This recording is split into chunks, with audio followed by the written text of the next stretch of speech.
আল্লাহ আমার রব, এই রবি আমার সব। দামে দামে তুন মনে তারি অনুভব। তোমার দুনিয়াতে আমি যেদিকে তাকাই, অথই নিয়ামতে ডুবে আছি সবাই।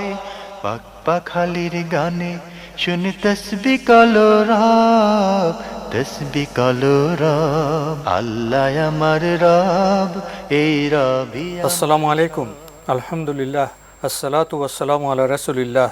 প্রিয় দর্শক, আপনারা যারা দেশে আছেন প্রবাসে, সবাইকে জানাই অনেক অনেক প্রীতি ও শুভেচ্ছা। শুরু হলো এনটিভি আয়োজিত এবং লাভ হলো নিবেদিত অনুষ্ঠান আপনার জিজ্ঞাসা। আপনাদের সাথে আছি আমি জাইনুল আবেদিন আজাদ। আর আপনাদের মনে জায়গা প্রশ্নের জিজ্ঞাসার জবাব দিচ্ছেন বিশিষ্ট আলেম ডক্টর মোহাম্মদ সাইফুল্লাহ। আসসালামু আলাইকুম ওরহমতুল্লাহি ওবারাকাতুহু। প্রিয় দর্শক, চলুন তাহলে জিজ্ঞাসার জগতে শুরুতে একটি ইমেল পাঠিয়েছেন জাহেদ, ইউকে থেকে। লিখেছেন, বিদেশে নিজ হাতে কোরবানি করতে হলে লাইসেন্স লাগে এবং সাধারণ মানুষ নিজ হাতে কোরবানি করার কোনো সুযোগ নেই। এর জন্য নির্ধারিত লাইসেন্সধারী কসাই আছে। সবাই মাংসের দোকানে কোরবানি অর্ডার করে থাকে। এভাবে কোরবানি করলে কোরবানি আদায় হবে কি? ধন্যবাদ। কোরবানি করার জন্য নিজ হাতে করতে হবে বাধ্যতামূলক নয়, অব্লিগেশন নেই যা আপনি নিজ হাতে জবে করতে হবে। আপনি অন্য লোকের মাধ্যমে জবে করাতে পারেন, যিনি কোরবানির বিধিবিধান সম্পর্কে জানেন, জবে করার বিধিবিধান সম্পর্কে জানেন এবং ঠিকমতো জবে করবেন। এই ধরনের ব্যক্তিকে আপনি ওকিল করতে পারবেন। সেক্ষেত্রে যদি কোনো কোম্পানি সে দায়িত্ব নিয়ে থাকে এবং তারা যদি কোম্পানিতে পশু জবে করার মতো জ্ঞান আছে এবং এই বিধানগুলো সম্পর্কে জানে এমন ব্যক্তিকে নিয়োগ দেয় এবং তার মাধ্যমে যদি কোরবানি হয়ে থাকে, সে কোরবানি করতে কোনো বাধা নেই, কোরবানি হয়ে যাবে, কোনো অসুবিধা নেই। আর নিজ হাতে জবে করাটা উত্তম, কিন্তু নিজ হাতে জবে করা এটা বাধ্যতামূলক বিষয় নয় যে আমাকে নিজ হাতে করতে হবে।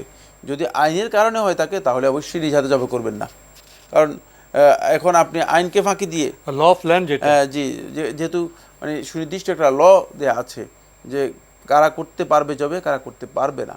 সেক্ষেত্রে আপনি যেহেতু বলবেন না আমার নিজ হাতে করা উত্তম, যেহেতু আমি করে ফেললাম, তাহলে আপনি আইন লঙ্ঘন করেছেন, একটা বিধান লঙ্ঘন করেছেন। কারণ রাষ্ট্রীয় আইন যদি ইসলামী শরিয়ার কোনো সুনির্দিষ্ট বিধানের বিরোধী না হয় থাকে, শৃঙ্খলা এবং মানুষের কল্যাণের জন্য হয়ে থাকে, তাহলে সেটা মানুষের মেনে নেওয়া এটাও মানুষের জন্য অপরিহার্য, বাধ্যতামূলক বিষয়। সুতরাং সেক্ষেত্রে আপনি আইন লঙ্ঘন করে, যেহেতু বলা হয়েছে মোস্তাহাব, আমি নিজেই করব না, এটা করা আপনার জন্য উচিত হবে না। বরং সেক্ষেত্রে আপনি অন্য লোক দিয়ে যদি কোরবানি করেন, আপনার কোরবানি হয়ে যাবে, কোনো অসুবিধা নেই, যাদের লাইসেন্স আছে। জি, আমরা জানলাম বিষয়টি সম্পর্কে। প্রিয় দর্শক আরও লিখেছেন, ওমরার জন্য এহরাম অবস্থায় মহিলাদের পিরিয়ড হয়ে গেলে শরীয়তের হুকুম কি? এহরাম অবস্থায় পিরিয়ড শেষ হলে গোসল করে পবিত্র হলে এহরাম তো ভেঙে যাবে। এমত অবস্থা নতুন করে এহরাম কি বাঁধতে হবে এবং কোথা থেকে বাঁধতে হবে? আগে থেকে জানা আছে কবে পিরিয়ড হবে? ওষুধ খেয়ে পিরিয়ড সাময়িক বন্ধ করে ওমরা করলে কি সহি হবে? প্রথম কথা হচ্ছে, যদি কোনো কারণে পিরিয়ড হয়ে যায় তাহলে তিনি এহরামরত অবস্থায় থাকবেন। তওয়াফ, আল্লাহর ঘরে তওয়াফ করবেন না এবং সালাত আদায় করবেন না, এতে তার এহরাম নষ্ট হবে না। তিনি অপেক্ষা করবেন তাহারাত হাসিল হওয়া পর্যন্ত, অর্থাৎ পবিত্র হওয়া পর্যন্ত। পিরিয়ড বন্ধ হলে গোসল করবেন। গোসল করে তিনি এহরাম অবস্থায় আছেন, কিন্তু এই অবস্থায় তার স্বামীর সাথে যেই দৈহিক সম্পর্ক আছে সেটাও হারাম থাকবে। এহরামে নিষিদ্ধ যত বিষয় আছে সবগুলো থাকবে এবং তিনি এহরামের মধ্যেই আছেন। তাহলে নতুন করে এহরাম বাঁধতে হবে না? নতুন করে এহরাম করতে হবে না। যখন তার এই এহরাম কী হয়ে যাবে, তিনি যখন তাহারাত হাসিল হয়ে যাবে, পবিত্র হয়ে যাবেন, পিরিয়ড বন্ধ হয়ে যাবে, তখন তিনি গোসল করবেন। গোসল করে তারপরে তিনি তওয়াফ এবং সাই করবেন, যে তওয়াফের যে কাজ আছে, যেটা বাকি রয়ে গেছে সেটা করবেন। এরপরে বাকি কাজগুলো করতে তার কোনো বাধা নেই। এটা তার জন্য সহজ বিষয়, খুবই সহজ বিষয়। কিন্তু যদি এমন হয় যে তিনি জানেন আগে থেকে, তার এটা আগে থেকে জানা আছে, পিরিয়ড সম্পর্কে টাইম দেওয়া আছে, বেশিরভাগেরই টাইম থাকে। পিরিয়ড মূলত এটার আদাত নির্দিষ্ট, এটা সৃষ্টিগতভাবে নির্দিষ্ট। এই আদাত বা এই অবস্থা মানে চেঞ্জ হয় যদি কেউ নিজের প্রকৃতির মধ্যে কি করে পরিবর্তন আনে। হ্যাঁ, পরিবর্তন আনে। এবং পরিবর্তন আনে কীভাবে, সেটা মানে নিজে বিভিন্ন ধরনের কেমিক্যাল অথবা ওষুধ অথবা ইত্যাদি ব্যবহার করার মাধ্যমে হতে পারে। তো এই যে মানে নির্দিষ্ট জানা থাকার কারণে যদি কোনো ব্যক্তি তিনি এখানে ওষুধ খান এবং ওষুধের মাধ্যমে বন্ধ থাকে, তাহলে তিনি এহরাম অবস্থায় তওয়াফ সাই করতে বাধা নেই, তিনি করতে পারবেন। কিন্তু ওষুধ না খাওয়াই উত্তম, যেহেতু এই ধরনের ওষুধ ব্যবহার করা, সেবন করা অনেক দিক থেকে ক্ষতির কারণ হতে পারে, আর ক্ষতির কারণ এটি প্রমাণিত হয়েছে। জি, আমরা জানলাম বিষয়টি সম্পর্কে। প্রিয় দর্শক আরও লিখেছেন, নিয়মিত ট্যাক্স দিয়ে মূল চাকুরি করার পর পাশাপাশি অতিরিক্ত কোনো চাকুরি নগদে বা ক্যাশে করা যাবে কি? অর্থাৎ মূল চাকরিটা ট্যাক্স প্রদান করে করতে হয়, অতিরিক্ত অন্য চাকরিতে ট্যাক্স না দিয়ে বা ফাঁকি দিয়ে কাজ করা যাবে কি? উল্লেখ্য যে মূল চাকরির বেতন অপ্রতুল হওয়ায় অতিরিক্ত চাকরি করতে হয়, আর অতিরিক্ত চাকরি ক্যাশের মাধ্যমে করা হয় যাতে ট্যাক্স প্রদান করতে না হয়, কারণ ট্যাক্স প্রদান করে কাজ করলে টাকা বেশি বাঁচানো যায় না। ধন্যবাদ আপনাকে। আপনি বলেছেন যে মূল চাকরি ট্যাক্স দিতে হয়, মূল চাকরিটা ঠিক রেখে আমি অন্য কাজ করতে পারবো কিনা। যদি আপনার ডিউটি সুনির্দিষ্ট থাকে এবং সেই ডিউটি পালন করার পরে অতিরিক্ত টাইম আপনার কাছে থাকে, তাহলে আপনার জন্য বৈধ আছে, আপনি আলাদা ক্যাশ পেমেন্টে আলাদা ডিউটি করতে পারবেন। সেটা চাকরি নয়, সেটা হচ্ছে ডিউটি করা, অনেকটা এটার পার্ট টাইম ডিউটির মতো। পার্ট টাইম চাকরি হচ্ছে যেটা রেগুলার ডিউটি, আর এটা পার্ট টাইম ডিউটির মতো। সেক্ষেত্রে আপনি যদি পার্ট টাইম ডিউটি অন্য সময় মানে করেন, ক্যাশ পেমেন্টে করেন, সেটা আপনার জন্য জায়েজ রয়েছে, না জায়েজ নয়, করতে পারবেন। কিন্তু ক্যাশ পেমেন্টে যদি আপনাকে বাধ্য করে ট্যাক্স দিতে, তাহলে আপনি কিন্তু ট্যাক্স দিতে হবে। যদি বাধ্য না করে, তাহলে ট্যাক্স না দিলেও আপনার জন্য গুনাহ হবে না। আমরা জানলাম বিষয়টি সম্পর্কে। প্রিয় দর্শক আরও লিখেছেন, ইংল্যান্ডে অনেকে গোরস্থানের জন্য জায়গা কিনে রাখেন, কারণ মৃত্যু পরবর্তী কিনলে অনেক চড়া মূল্য দিতে হয়, আগে কিনলে কিছুটা সস্তা পাওয়া যায়। এমত অবস্থায় এরকম অগ্রিম জায়গা কেনা ইসলামের দৃষ্টিতে কতটুকু সঠিক? হ্যাঁ, জায়গা কেনা নয়, এটা হচ্ছে জায়গা কেনার জন্য মূলত একটা মানে ওয়াদা চুক্তি হওয়া, এটাকে বলা থাকে আল ওয়াদ বিশেরা, মানে কেনার জন্য মানে ওয়াদা করা। কেনা তো মানে কেনা তো হবে যখন মানে লেনদেন কমপ্লিট হবে, তখন বেচা কেনা হবে। বেচা কেনা লেনদেন কমপ্লিট হওয়ার পর হয়। আর এটাকে বলা থাকে আল ওয়াদ বিশেরা, মানে কেনার জন্য আপনি প্রতিশ্রুতিবদ্ধ হলেন। কেনার জন্য এই প্রতিশ্রুতিবদ্ধ হওয়া জায়েজ রয়েছে, না জায়েজ নয়, সেক্ষেত্রে আপনি কিনতে পারবেন। সবশেষে লিখেছেন,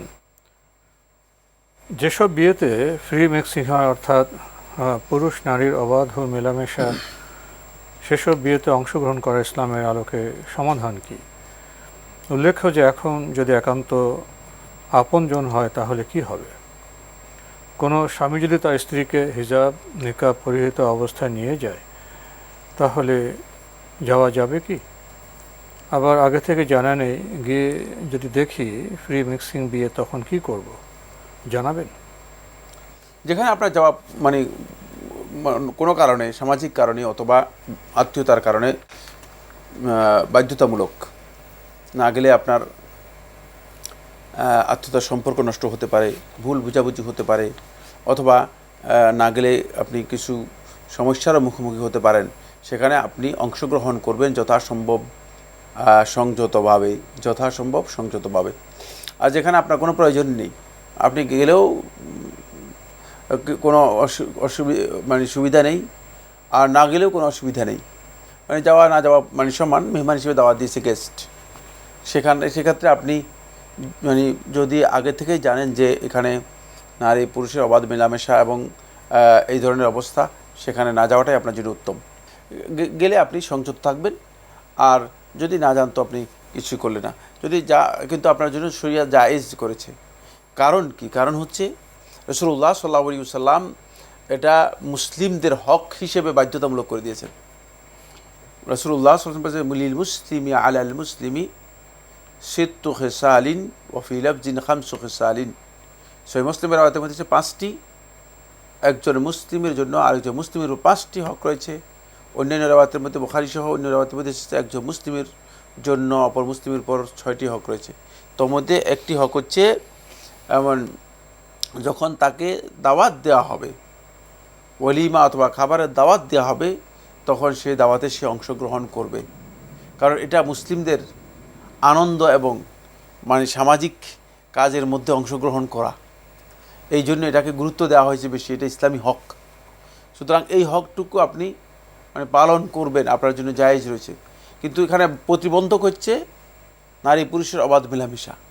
তো নারী সেটাকে আপনি যেখানে জানেন না সেখানে আপনি গিয়েছেন, এখন আপনি সংযত অবস্থান করে আপনি সেখান থেকে যত দ্রুত সম্ভব চলে আসবেন। আমাদের হাতে আরও একটি ইমেল পাঠিয়েছেন মমতাজুল হক। আপনি ইংরেজি হরফে বাংলা ইমেলটি এভাবে লিখেছেন: আমি চট্টগ্রামে থাকি, মমতাজুল হক বলছি। মসজিদে ইমাম বলেছেন মাঝভান্ডার শরীফের পায়ে চুমা না খেলে কোনো মানুষ বেহেশতে যেতে পারবে না। একথা কতদূর সত্য? পায়ে চুমা না খেলে মানে পীরের পায়ে চুমা না খেলে, পীরের পায়ে চুমা না খেলে কোনো মানুষ কি করবে না? বেহেশতে যেতে পারবে না। বেহেশতে যেতে পারবে না। আপনার এই ইমামের বক্তব্য ভুল। কারণ এই যে পীর, এই পীরের আগে মানে তার পীরের বাপের আগে তার দাদা, এরপরে এর আগে যারা মারা গিয়েছে তাদের বেহেশতের অবস্থা কি হবে? তারা কি বেহেশতে যেতে পারবে না?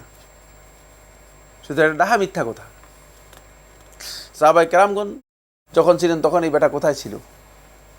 যাকে এখন পীর বলা হচ্ছে, তার অস্তিত্ব কোথায় ছিল? প্রশ্নই আসে না। এগুলো দৃষ্টতা এবং আল্লাহর দ্বীনের ব্যাপারে মিথ্যাচার, ভয়ঙ্কর মিথ্যাচার। আর তিনি নিজে, যে পীরের কথা আপনি উল্লেখ করেছেন, তিনি পীর যিনি আছেন, তিনি নিজেও কি আদৌ নিজের জান্নাতের ব্যাপারে বলতে পারবেন? তার কাছে আদৌ কোনো, তিনি কি তাগুত নন? তার কাছে আদৌ কি কোনো গ্যারান্টি আছে?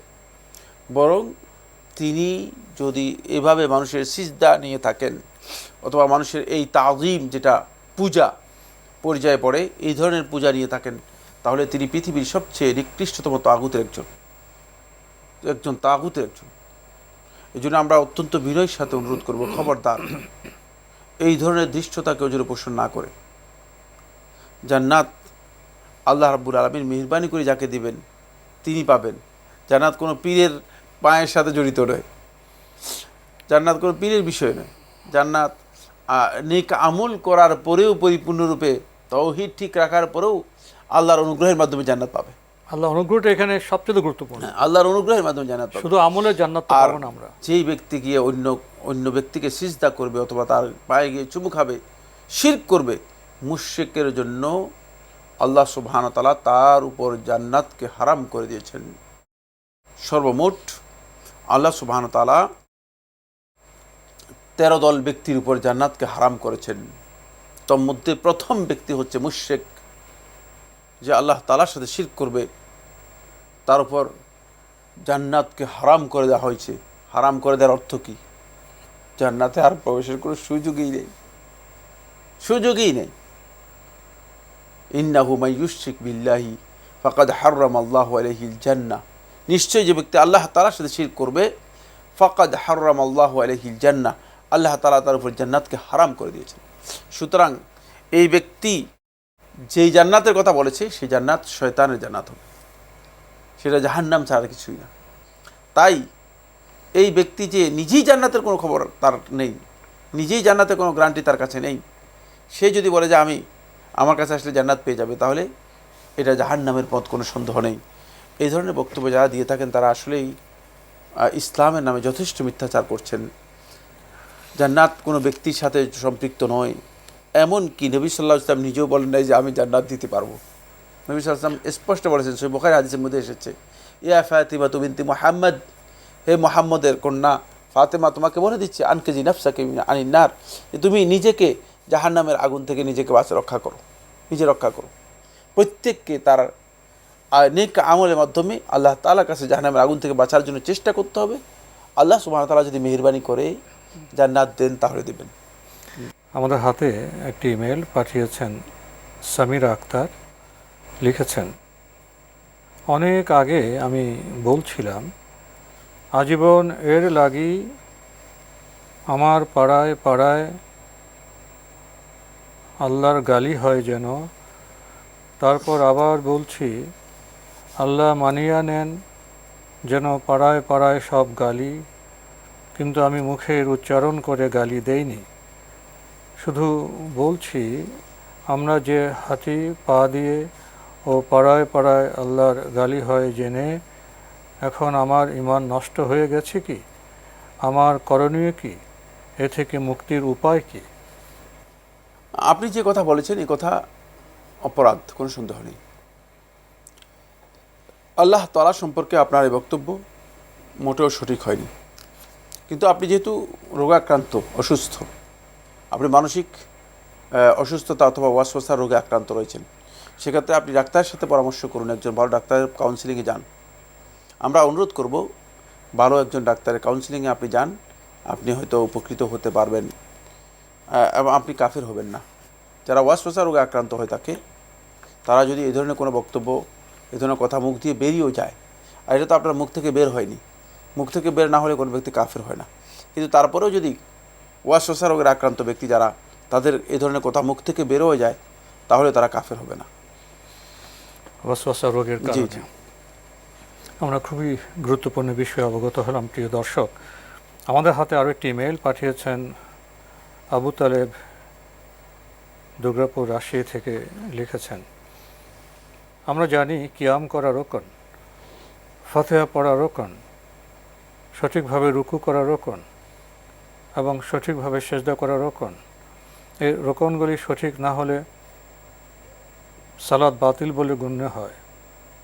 আমাদের এলাকার শতকরা ৮০% লোক হানাফি মযহাবের দাবিদার।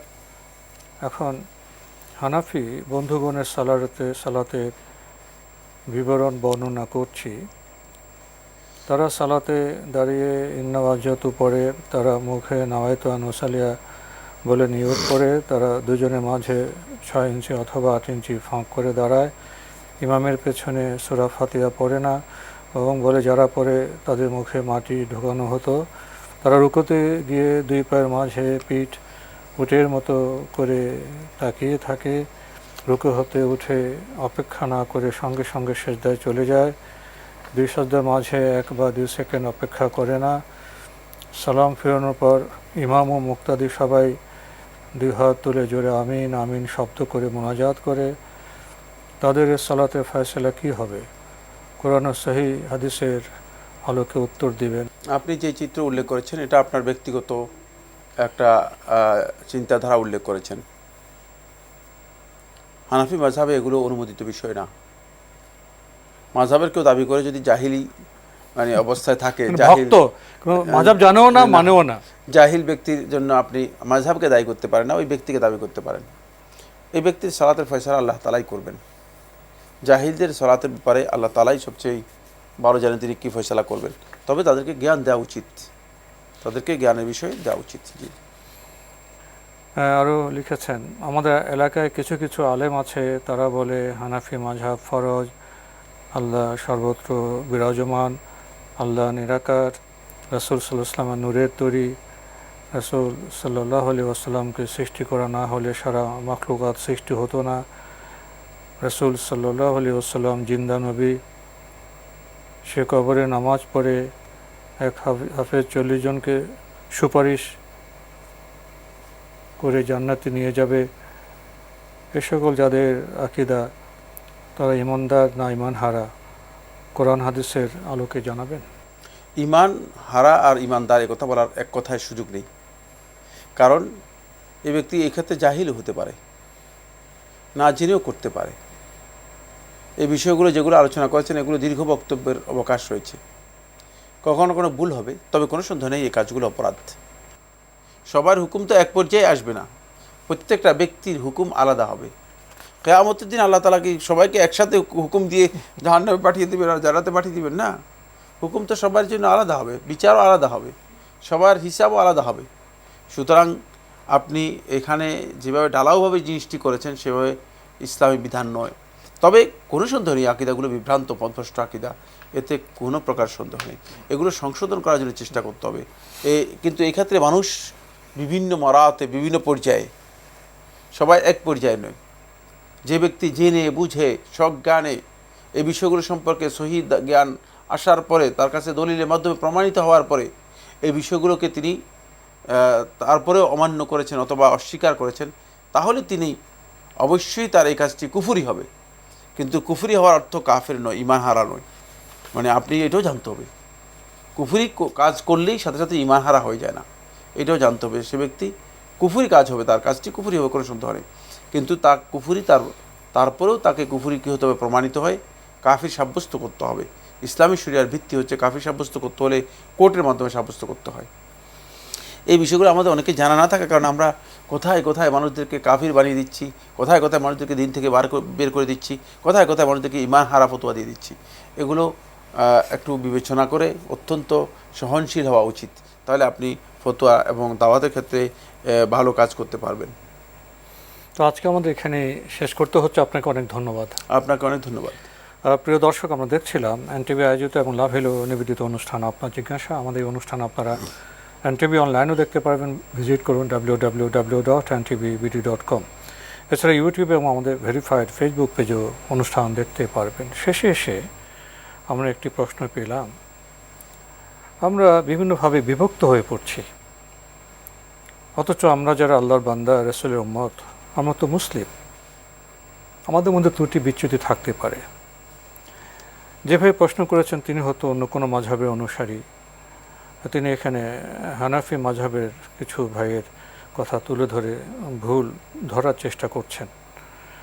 অন্য মাযহাবে কি যারা আছেন, যারা বলছেন যে আমি ওই মাযহাবের অনুসারী, তাদের মধ্যে কি ভুল নেই? আসলে আমাদের বিষয়টা হতে হবে এই মাযহাব, ওই ফিরকা, এভাবে নয়। আমরা মুসলিম, কোরআন হাদিসের আলোকে যদি আমাদের মধ্যে কোনো ভুল থাকে সেটা আরেক ভাই তিনি দরদের সাথে আমাদের বুঝিয়ে দিবেন, তুলে ধরবেন। আর যেটা ভুল সেটা আমাদের অবশ্যই স্বীকার করতে হবে, সংশোধনে চলে যেতে হবে। এখানে অহংকারের কোনো বিষয় নেই, হার জিতের বিজয়ের কোনো বিষয় নেই। ভুল তো ভুলই, যে নামে যিনি করুন। ভুল থেকে বেরিয়ে আসে হবে একজন মুসলমানের আসল কাজ। আসুন আমরা বিভেদ মুক্ত হয়ে ত্রুটি মুক্ত হওয়ার আসল কাজটি করি। চিঠি লিখুন, প্রশ্ন পাঠান আমাদের ঠিকানায়। পরিচালক আপনার জিজ্ঞাসা, এনটিভি, বিএসসিসি ভবন, ৭ম তলা, ১০২ কাজী নজরুল ইসলাম অ্যাভিনিউ, কারওয়ান বাজার, ঢাকা ১২১৫। ইমেল অ্যাড্রেস আপনার জিজ্ঞাসা @ntvbd.com। মহান আল্লাহ আমাদের সবাইকে নিরাপদে রাখুন, রাখুন শান্তিতে। আসসালামু আলাইকুম। আল্লাহ আমার রব, এই রবি আমার সব, দামে দামে তুন মনে তারি অনুভব। আল্লাহ আমার রব, এই রবি আমার সব।